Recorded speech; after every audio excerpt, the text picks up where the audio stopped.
Everyone আসসালামু আলাইকুম। আশা করি যে যেখান থেকে দেখছেন আল্লাহর অশেষ রহমতে ভালো আছেন। আজকে আপনাদের সাথে শেয়ার করব বিকেলের নাস্তা বা অতিথি আপ্যায়নে চায়ের সাথে খাওয়ার মতো একটা ইজি স্ন্যাক্স রেসিপি। ঘরে থাকা খুব অল্প উপকরণ দিয়ে যে কেউ বানিয়ে ফেলতে পারবেন। চলুন শুরু করা যাক। আমি এখানে 3টা মিস্টার নুডলসের প্যাকেট নিয়েছি। আপনারা চাইলে যে কোনো ব্র্যান্ডের নুডলস নিতে পারেন। আর নুডলসটা আমি জাস্ট সেদ্ধ করে নিচ্ছি। আমরা যেভাবে ভাজি করার জন্য নুডলসটা সেদ্ধ করি সেই অনুযায়ী সেদ্ধ করে নিলাম।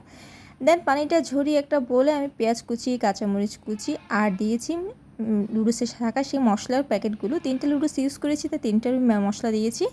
তারপর দিয়েছি স্বাদের ম্যাজিক মশলাটা, ফুল প্যাকেটটা দিয়েছি। তারপর রসুন বাটা দিয়েছি আর দিয়েছি একটা ডিম। দিয়ে সবগুলো উপকরণ ভালো করে আমি মিক্স করে নিয়েছি।